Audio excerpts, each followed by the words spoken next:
Sunday, May 4th, the day after the fabulous Kentucky Derby. And the day started off with a bang. And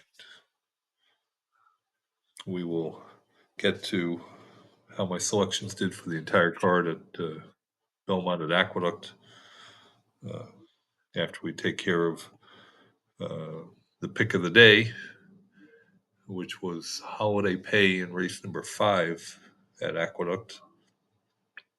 And as you can see in the result chart, ran a fabulous race, only to lose by a nose at 8.2 to 1.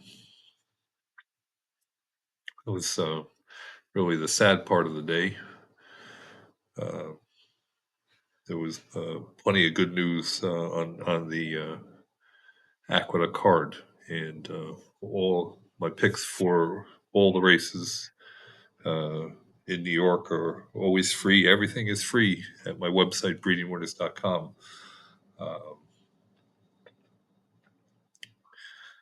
I can't possibly make enough videos to explain all the different ways that you could use my information off my website to locate or help you find good priced winners at the races and tracks all over North America, because I have stats for every track or nearly every track in North America.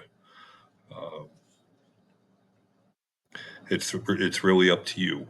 Um, you can come up with your own method. That's the real beauty about horse racing. Everybody can find their own way, and what I offer is just a different, unique way of looking at the sport, which has proven over time to be valuable, and it helps you uh, be more disciplined instead of trying to bet on every race. You're looking for hidden treasures amongst all the data, and when you find your method of finding those hidden treasures, they're not going to be in a very large percentage of the races. They're going to be um, scattered here, there, and everywhere. And if you just uh, wager on those plays which you prefer, your bottom line has got to improve dramatically. As I say, you can't beat the races. If you bet every race, you can't beat the races, but you can beat the race if you're disciplined enough and you limit the amount of races that you play. So uh, we'll take the $7 loss on the bankroll, and it drops us back down to a $6 play for Monday.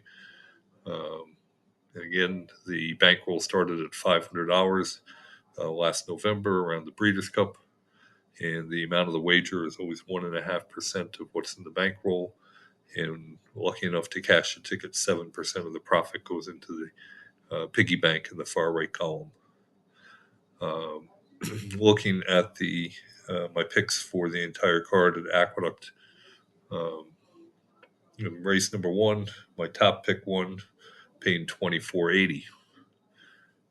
Race number 2, Bendug was my top pick and won, paying $2.90. The early double was $31.50 for $1. Race number 3, my top pick on command won, paid $22.80 to win. The daily double was $23.20 for $1. The early pick 3 was $289.50 for $1. Um, race number 4, my second choice, beat my top pick. Uncatalyzed paid $5.30 to win. That daily double was $44.50 for $1, and that pick 3 was $74. Um, so uh, certainly a fabulous start to the day. There's just no question about it. The rest of the card, not so good. I have to go down to race number 7, where my second choice won. Hole and Ice paid $6. The 5-1 exacta paid $12.70. In race 9, my second choice, Bishop's Bay, won, paying $5. And in race 10, my second choice, train the trainer won, paying $3.20, and the late double was all $4.75. So the good stuff happened early in the day. You could have had all those picks for free by going to breedingwinners.com and just requesting it, and then anything you request off my website gets emailed to you. Works beautifully. So for Monday, go to Finger Lakes in race number 8, which is a maiden special weight race for fillies and mares, 3-year-olds and up, going 4.5 furlongs. And my pick will be Aqueduct number 2.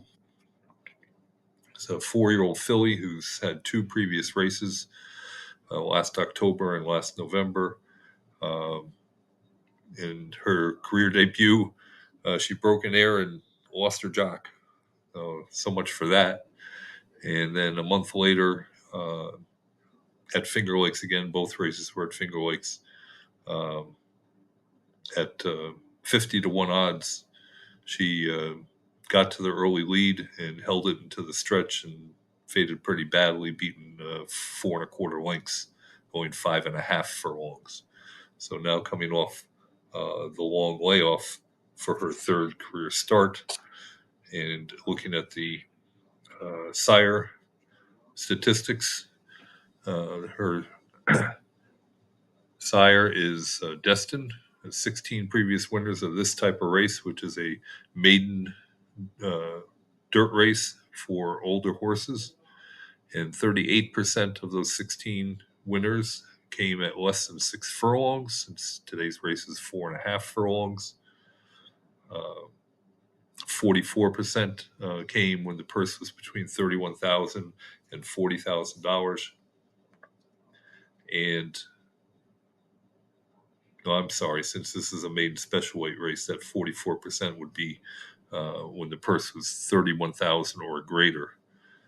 And most importantly, coming off that 161-day layoff, the layoff figure is 171, or 71% above average for getting those maiden winners on greater than 60 days rest.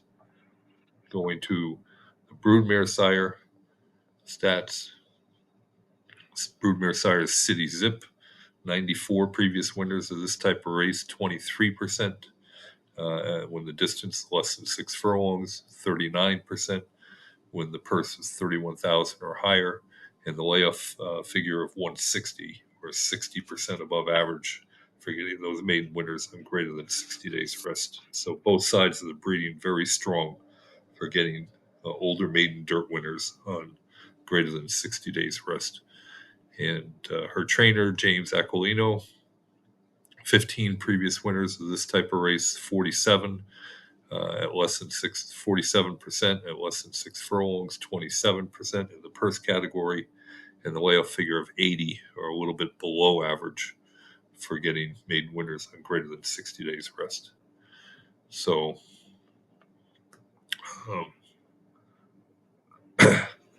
those are the stats, all looking positive.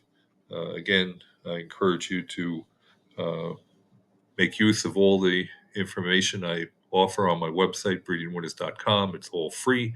It's free to register. It's also free to subscribe to my YouTube channel, and I greatly appreciate it if you do that.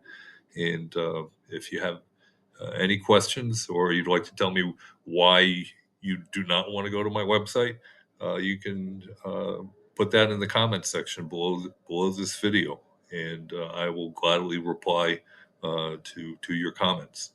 So let's get a little interaction, and make it a great day, and we'll talk to you tomorrow.